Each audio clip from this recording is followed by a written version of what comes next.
My name is Soren Valden, and I spent 8 years hunting financial criminals for the Treasury Department before I burned out and became a corporate accountant. The irony wasn't lost on me.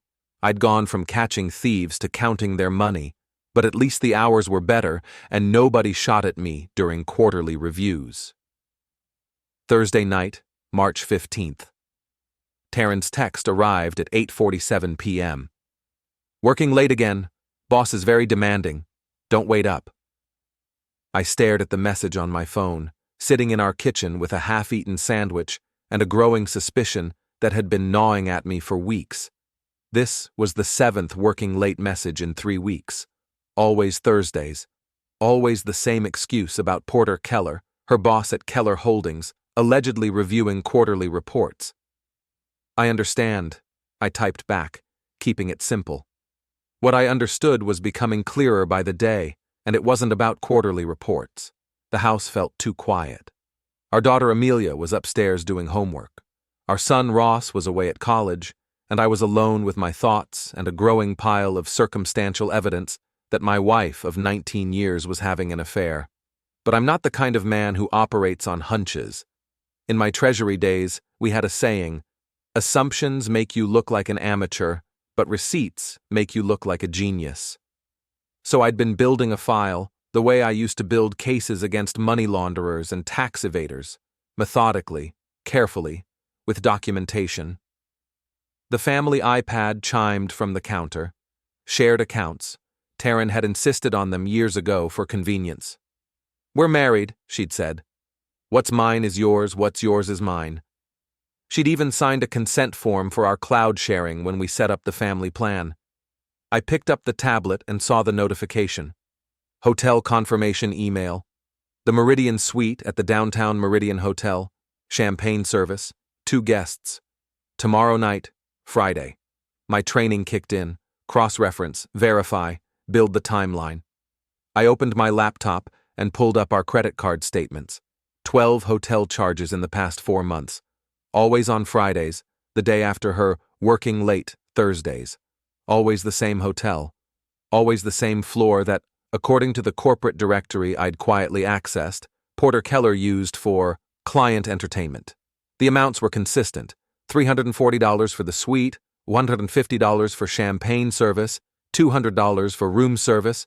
Someone had expensive tastes. I pulled up Porter's corporate card records next. A skill I'd retained from my Treasury days, though technically I wasn't supposed to have access to Keller Holdings' internal systems. But when you've spent 8 years tracking financial crimes, you develop certain capabilities. Porter's expenses showed a pattern. Every Friday, he billed the company $500 for client entertainment at the Meridian. The dates matched Taryn's hotel stays perfectly. $47,000 over 4 months.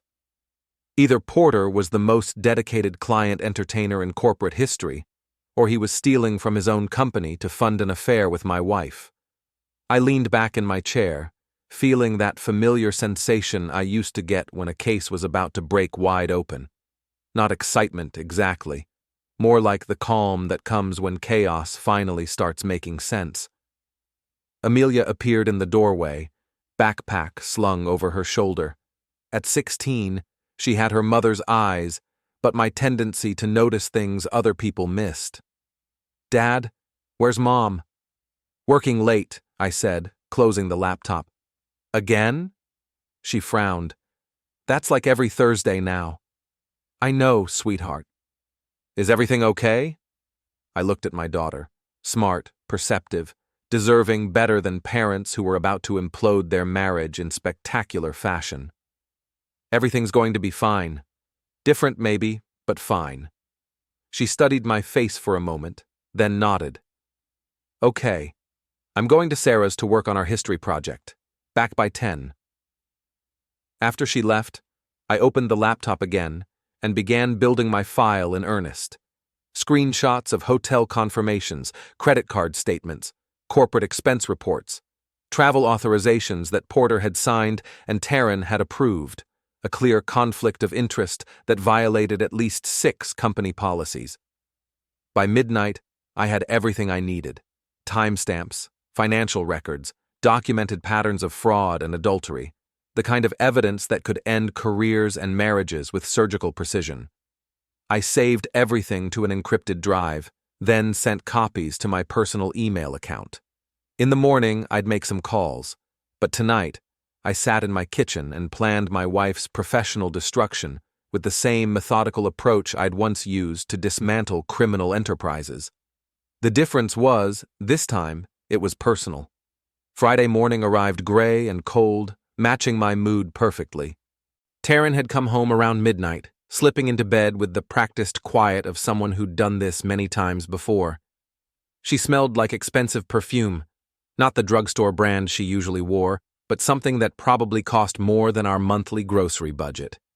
I made coffee and waited.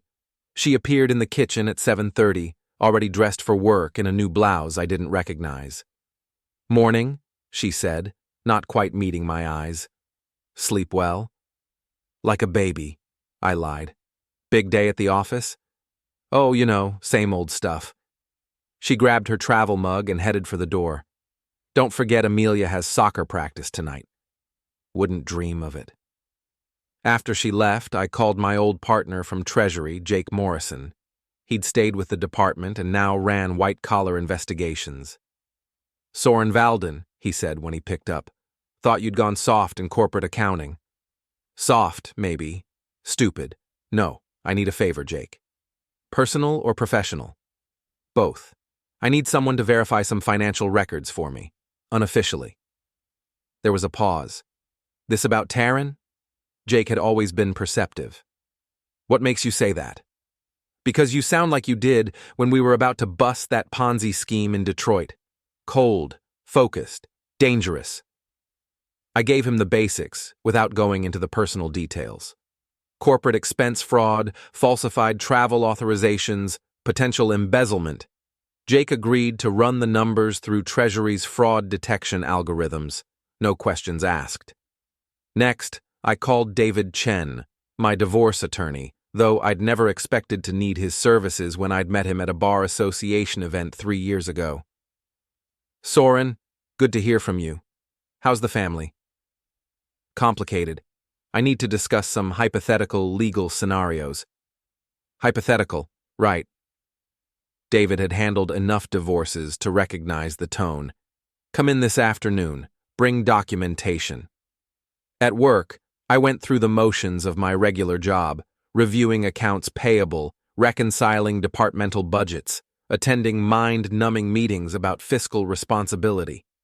The irony wasn't lost on me that I was ensuring corporate financial integrity while my wife was actively undermining it 20 floors above me. During lunch, I drove to the Meridian Hotel. The valet recognized Porter's Tesla in the VIP parking area. Apparently, he was a regular. I took photos of the car, the license plate, the timestamp. Then I walked through the lobby, noting the security cameras, the sight lines, the layout. The desk clerk was chatty. "You checking in, sir?" "Thinking about it. I hear the suites on the 7th floor are nice." "Oh, they're beautiful. Very popular with our business clients. We have one gentleman who books the same suite every Friday.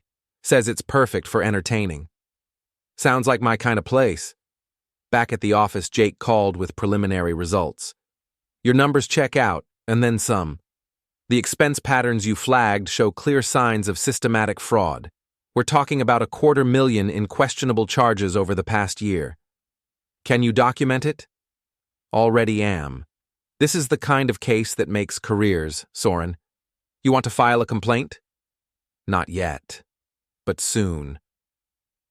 David Chen's office was downtown, in one of those glass towers that screamed expensive legal services.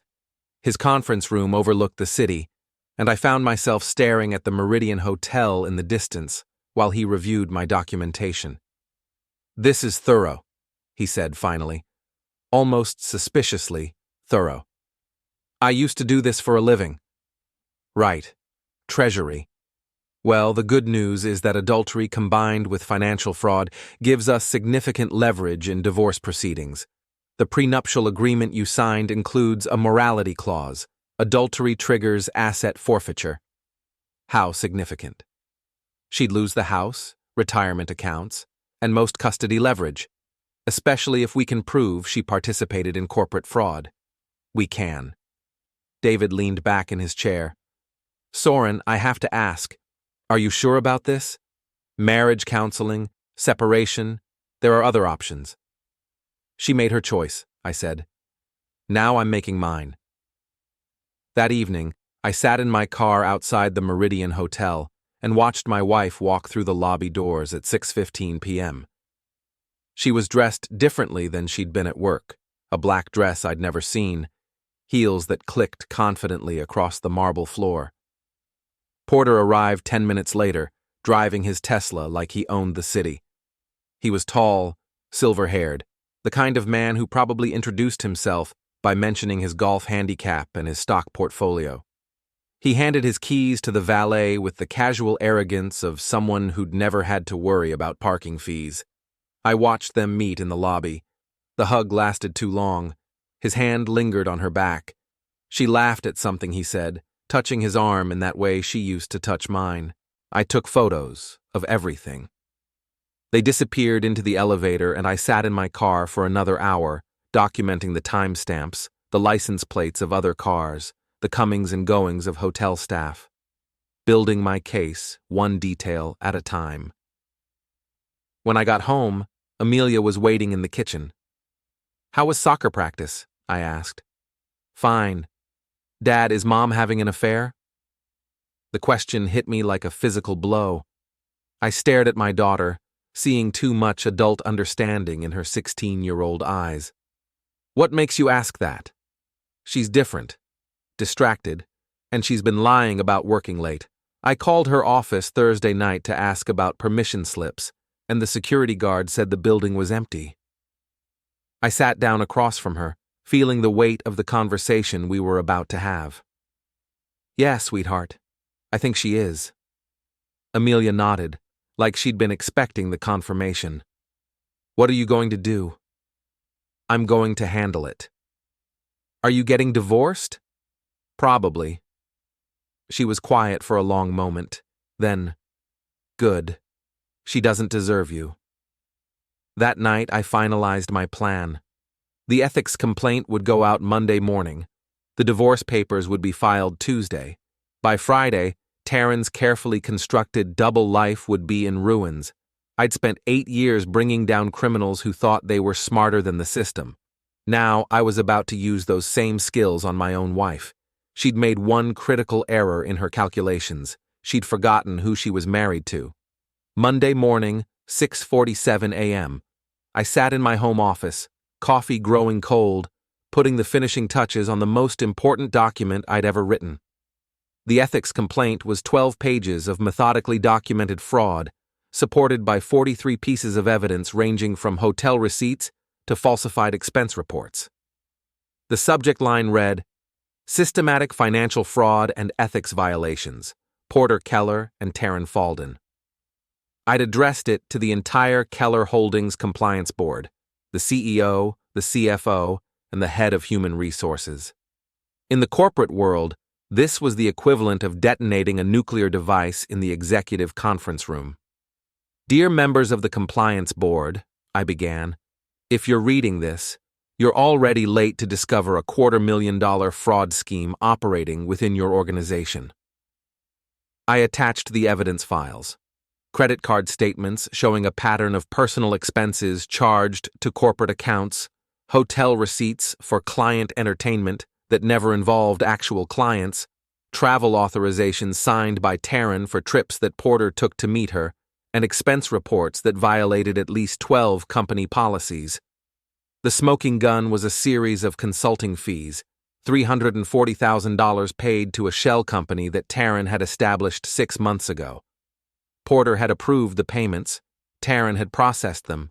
They'd been stealing from Keller Holdings to fund their affair, and they'd been sloppy about it. At 7 a.m. sharp, I hit send. Then I went to make breakfast for Amelia, acting like I hadn't just ended 2 careers with the click of a mouse. You seem cheerful this morning, Amelia observed, pouring orange juice. It's going to be a good day, I said. Taryn appeared in the kitchen at 7:30, already dressed for what would turn out to be her last normal day at Keller Holdings. She was wearing another new outfit, a designer suit that probably cost more than most people's monthly salary. "Big presentation today?" I asked. "Just the usual Monday meetings," she said, checking her phone. "Porter wants to review the quarterly projections." "I'm sure he does." She looked at me strangely but didn't pursue it. "I'll probably be late again tonight. We're behind on several projects." "Take your time," I said. "Take all the time you need." At work, I went through my normal routine, but my attention was focused on the digital earthquake I'd triggered 20 floors above me. Corporate compliance investigations move fast when the evidence is overwhelming, and I'd given them everything they needed to act immediately. Jake Morrison called at 10:15 a.m. "Your tip paid off," he said. "Treasury is opening a formal investigation into Keller Holdings. The preliminary evidence suggests systematic embezzlement." "How long before arrests?" "We don't arrest people for corporate fraud unless it's massive. But careers will end. Reputations will be destroyed. People will lose everything." "Good." At 11:30, my phone buzzed with a text from an unknown number. "We need to talk. Porter." I didn't respond. At 2:45 p.m., the Keller Holdings rumor mill reached my floor. Janet from accounting cornered me by the coffee machine. "Did you hear about Porter Keller?" she whispered. "What about him?" "Security escorted him out this morning. Fired. They say he was stealing money, using company credit cards for personal expenses. There's talk about criminal charges." "Really?" I tried to sound surprised. "That's shocking." "And they're investigating his whole department. Apparently someone filed a complaint with evidence of systematic fraud." I nodded sympathetically while internally celebrating the precision of corporate justice. At 4:20 p.m., my personal phone rang. Taryn. "Soren, something terrible has happened at work." "What's wrong?" "Porter was fired this morning. They're saying he was embezzling money, but that's impossible.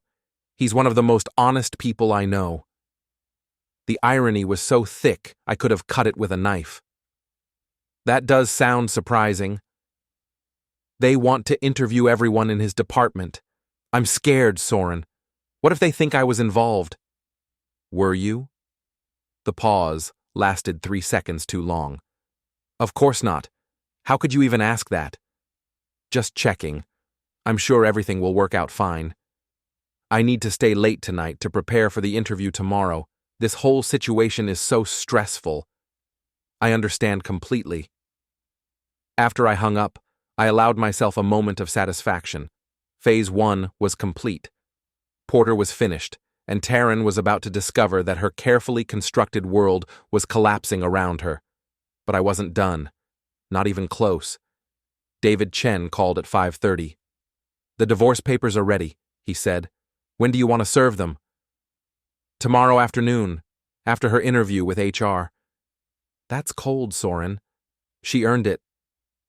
That evening, Amelia and I ordered pizza and watched a movie. Normal father-daughter time, except for the part where I was systematically destroying her mother's life. "Dad," she said during a commercial break, "are you okay? You seem different." "Different how?" "Calmer, like you've made peace with something." "Smart kid." "I guess I have." "Good. You deserve to be happy." At 11:20 p.m., Taryn came home. She looked shaken, older somehow. The stress was showing. "How was your day?" I asked. "Awful. The whole office is in chaos. They're investigating everyone who worked with Porter. I don't understand how this happened." "Corporate fraud is usually more obvious than people think," I said. "Paper trails, electronic records, patterns of behavior. It's hard to hide when someone knows what to look for." She stared at me for a moment, and I wondered if she was beginning to suspect. But then she shook her head. "I just can't believe Porter would do something like this. He seemed so trustworthy." "People aren't always who they appear to be," I said. Tuesday morning, I woke up knowing it would be the day my marriage officially ended. Not emotionally, That had happened weeks ago when I'd first started building my case. But legally, officially, with documents and signatures and the cold finality of paperwork. I made coffee, read the news, and waited for the phone call I knew was coming. It arrived at 10:47 a.m. "Soren, they fired me." Taryn's voice was barely a whisper. "They had evidence. Bank records, expense reports, hotel receipts. They said I was part of Porter's fraud scheme." "Were you?" Another pause. Longer this time. "It's complicated." "No, it's not. Either you stole money or you didn't." "I need to come home. We need to talk." "That's a good idea," I said. "We definitely need to talk." I called David Chen and told him to have the process server ready. Then I sat in my kitchen and waited for my wife to come home so I could serve her with divorce papers and watch her world finish crumbling. Some people might call it cruel. I called it justice. Taryn walked through our front door at 2:30 p.m., looking like she'd aged 5 years since morning. Her designer suit was wrinkled, her makeup smeared from crying, and she carried a cardboard box containing the contents of her desk, the universal symbol of professional destruction. "Soren, I can explain everything." "I'm sure you can." I was sitting at the kitchen table, divorce papers in a manila envelope beside me. "But first, let's talk about the hotel receipts." Her face went pale. "What hotel receipts?" "The Meridian. Every Friday for 4 months. Suite 717. Champagne service, 2 guests." I opened my laptop and showed her the screen full of documentation. The same suite Porter booked for client entertainment, except there were never any clients, were there? She sank into the chair across from me, the cardboard box clutched against her chest like armor.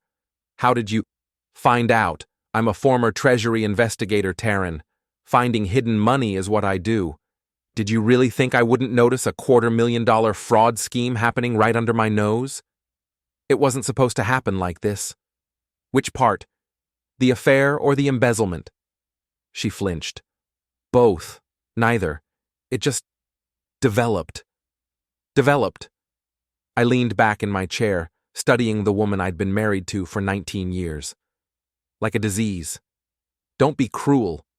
"Cruel? You've been stealing from your own company to fund hotel rooms where you could cheat on me, and I'm being cruel?" The tears started then. Real ones, not the calculated crying she'd perfected during arguments. "I never meant for it to go this far. Porter said the company owed him money anyway, that he'd been underpaid for years. The consulting fees were just compensation." "Compensation for what? Services rendered?" "That's disgusting. But accurate." She set the box on the table and wiped her eyes. "What do you want, Soren? Money? I'll pay it back. We can work this out." I slid the manila envelope across the table. "Actually, we can't." She opened it with trembling hands, scanning the first page of the divorce petition. "You're divorcing me?" "Adultery clause in the prenup. You remember the prenup, don't you? The one you insisted on signing because you said marriage should be built on trust?" "Soren, please, we can fix this." "No, we can't. You made your choice when you started taking money from Porter's corporate account to pay for hotel rooms. You made your choice when you signed off on fraudulent expense reports. You made your choice when you decided that 19 years of marriage was worth less than whatever Porter was offering you." My phone buzzed with a text message. Unknown number again. $200,000, cash. "Make this go away." "Porter." I showed Taryn the screen. "Your boyfriend wants to bribe me." She looked horrified. "I didn't ask him to do that." "Doesn't matter. He just committed a federal crime." I forwarded the text to Jake Morrison at Treasury. "That should add another year or 2 to whatever sentence he gets. You're destroying people's lives. I'm documenting the destruction you and Porter already caused. There's a difference." Taryn's phone rang. She looked at the screen, then at me. "It's Porter." "Answer it. Speakerphone." She hesitated, then accepted the call. "Porter?" "Taryn, thank God. Did you talk to your husband? Can he make this go away?" He's right here, she said quietly. Valden, listen to me. 200,000 cash, no questions asked. Just tell Treasury you made a mistake in your complaint. Counteroffer, I said. You turn yourself in, make a full confession, and maybe I won't forward your bribery attempt to the FBI. You son of a... I hung up. Taryn stared at me. You've thought of everything, haven't you? I'm thorough. What about Amelia? What about Ross? You're destroying their family. You destroyed their family. I'm just handling the paperwork. She stood up abruptly, knocking over her chair. I won't let you do this. I'll fight the divorce. I'll claim you were abusive, that you stalked me, that you invaded my privacy. I opened another folder on my laptop. You mean this privacy? I showed her the screen, a scanned document with her signature. Your written consent to shared cloud accounts. Your signature on our family technology agreement. Your approval for joint credit monitoring. She stared at the documents. You planned this. I investigated it. There's a difference. For how long? Since the third hotel receipt. You've been watching me for months. I've been protecting myself for months. You've been lying for months. We're both good at our jobs. Taryn sank back into her chair, defeat written across her face. What happens now? You sign the papers. You move out. You find a lawyer and hope the criminal charges don't stick. And if I don't sign? Then this gets ugly. Public, expensive. Your choice. She picked up a pen with shaking hands. I hate you. I know. She signed the papers with angry, jagged strokes. When she finished, she looked up at me with something that might have been respect mixed with fear. You're not the man I married. You're right, I said. I'm better. After she left, taking only her clothes and personal items, as specified in the prenup, I called Amelia at school. Dad, is everything okay? Your mother won't be living here anymore. Oh. A pause. Are you okay? I'm fine, sweetheart. Better than fine. Good. She made her choice. Smart kid. She definitely got that from my side of the family. That evening, I sat in my kitchen now, and reviewed the day's accomplishments. Porter was facing federal fraud charges. Taryn was unemployed, divorced, and likely looking at criminal prosecution. Their affair had cost them everything, but I wasn't done yet. Porter's bribery attempt had been a tactical error that opened up new possibilities for revenge, and Taryn's threat to claim I'd been abusive had revealed just how desperate she was becoming. Desperate people make mistakes, and I was very good at documenting mistakes. My phone buzzed with another unknown number. This isn't over. Porter. I smiled and forwarded the message to Jake Morrison. Threatening a federal witness was another felony. Some people never learn. Wednesday morning brought the kind of crisp autumn air that made everything seem possible. I woke up alone in my house for the first time in 19 years, and instead of feeling lonely, I felt liberated. No more lies. No more pretending. No more wondering when the other shoe would drop. The other shoe had already dropped. I'd thrown it myself. Jake Morrison called while I was making coffee. Your boy Porter is having a bad week, he said. The bribery charges are federal. The embezzlement charges are state. His lawyer is already talking plea bargain. What about Taryn? Depends on how cooperative she is. The consulting fees she received make her a co-conspirator, but if she testifies against Porter, the prosecutor might offer a deal. She won't testify. Why not? Because she still thinks she loves him. I was right. Taryn called that afternoon. Soren, Porter's lawyer says if I testify against him, I could avoid jail time. Sounds like a good deal. I can't do that to him. Even after he tried to bribe me without telling you? Silence. She hadn't known about that part. He was trying to protect us both. He was trying to protect himself. You're just collateral damage. I won't testify against him. Your choice. Enjoy prison. She hung up. That evening, I took Amelia out for dinner at her favorite restaurant. She seemed lighter somehow, like a weight had been lifted from her shoulders. Dad, Can I ask you something? Anything. How long did you know about Mom and Porter? Suspect or know for certain? Both. I suspected for about 6 weeks. I knew for certain for 2 weeks. Why didn't you confront her earlier? I considered the question. Because I wanted to make sure she couldn't lie her way out of it, and because I wanted to make sure she faced consequences for what she did. Are you angry? I was. Now I'm just done. Amelia nodded. Good. Anger makes people stupid.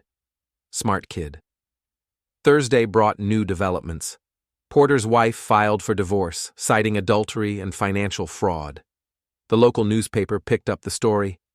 Keller Holdings executive charged in embezzlement scheme.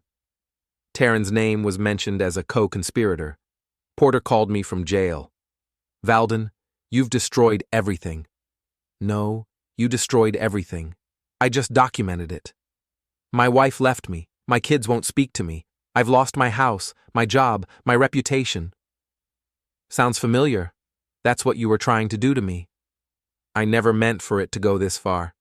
Yes, you did. You meant for it to go exactly this far. You just thought you wouldn't get caught. What do you want? Nothing. You've already given me everything I wanted. Which is what? Justice. I hung up.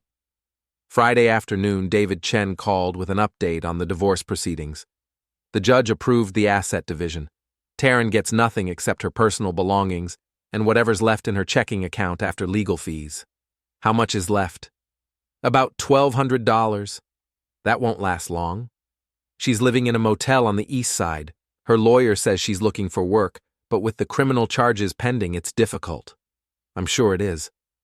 That weekend, I changed the locks, updated the security system, and removed Taryn's name from all joint accounts. Legal housekeeping, but it felt like exorcism. Amelia helped me pack up Taryn's remaining belongings, photos, books, knickknacks that had seemed important when we were married, but now just looked like clutter. Should we donate these to charity? She asked, holding up a box of Taryn's old clothes. Your choice. They're not my problem anymore. Charity it is. Sunday evening, I was grilling burgers on the back deck when my neighbor, Mrs. Patterson, came over to chat. Soren, I hope you don't mind me asking, but is everything all right? I noticed Taryn hasn't been around lately. We're divorced. Oh my, I'm so sorry. Don't be. It was the right decision. Well, if you need anything, casseroles, someone to watch Amelia, anything at all, just let me know. Thank you, Mrs. Patterson. That's very kind. After she left, Amelia looked at me thoughtfully. The neighbors are going to gossip about this for months. Probably. Does that bother you? Not even a little bit. Let them gossip. The truth is more interesting than anything they could make up. Monday brought the news I'd been expecting. Taryn was arrested on charges of conspiracy to commit embezzlement and wire fraud. Her bail was set at $50,000. Money she didn't have. Porter's bail had been revoked after his bribery attempt, so they were both sitting in county jail, probably comparing notes on how their lives had imploded. Jake Morrison called with the details. The prosecutor is offering Taryn a plea deal. 5 years probation and full restitution if she testifies against Porter. Will she take it? Her lawyer is recommending it. The alternative is 3 to 5 years in federal prison. She'll take it, I said. Self-preservation will win out over romance. I was right again. Taryn's lawyer called David Chen Tuesday afternoon. My client wants to discuss a settlement regarding the divorce proceedings. There's nothing to settle, David replied. The divorce is final, and the asset division is complete. She's willing to provide testimony about Mr. Valden's alleged surveillance activities in exchange for financial consideration. David laughed. Tell your client that her written consent to shared accounts makes any surveillance claim irrelevant. Also, tell her that attempting to extort my client would be another felony. The lawyer hung up. Wednesday evening, I was helping Amelia with her calculus homework when the doorbell rang. Through the peephole, I saw Taryn standing on the front porch, looking like she hadn't slept in days. I opened the door, but didn't invite her in. "What do you want?" "To apologize, to explain, to ask for your help." "You're 3 weeks too late for apologies and explanations, and I'm not interested in helping you." "Soren, please. I made mistakes, but I don't deserve this. You embezzled $250,000 and cheated on me for months. What exactly do you think you deserve? Compassion, forgiveness, a second chance. You had 19 years of chances, you used them up." Amelia appeared behind me. "Hi, Mom." "Amelia, sweetheart, I've missed you so much." "Have you? Because you've been pretty busy with other things." Taryn's face crumpled. "I know I made mistakes." "You made choices," Amelia interrupted. "Bad ones, and now you're dealing with the consequences." "I'm your mother. And he's my father.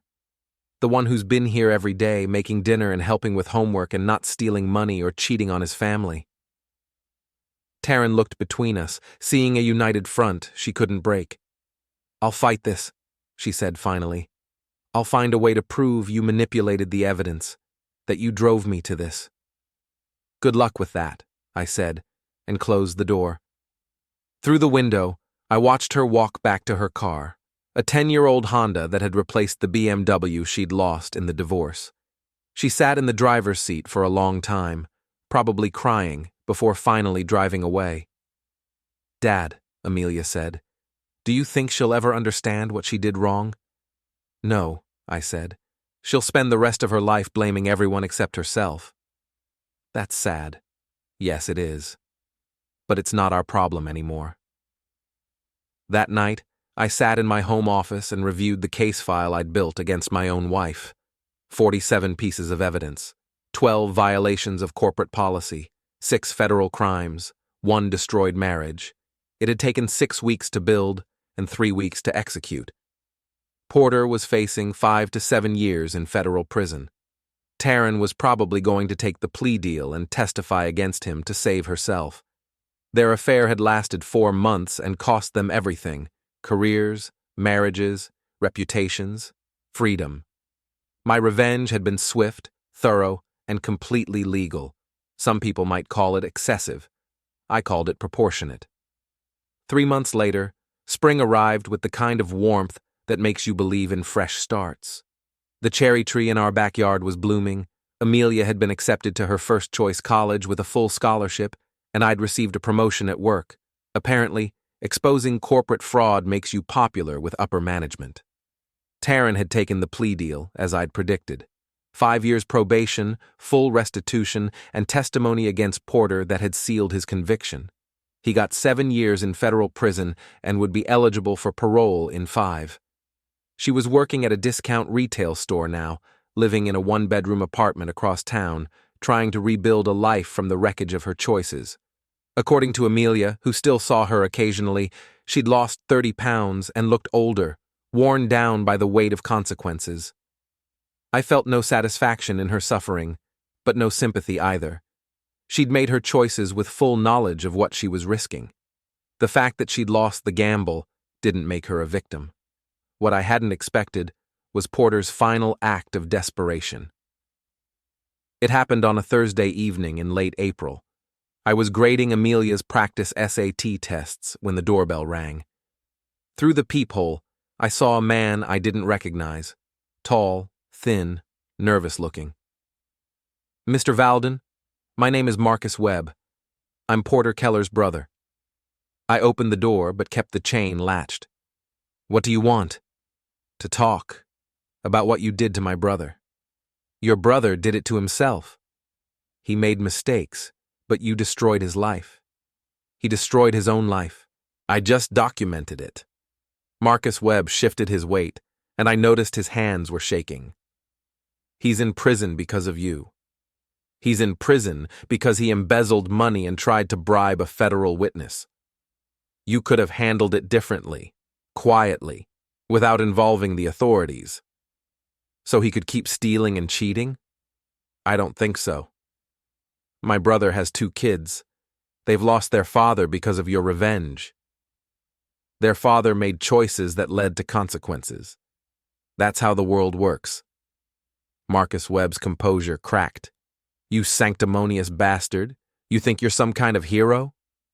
I think I'm a man who refused to be victimized by criminals.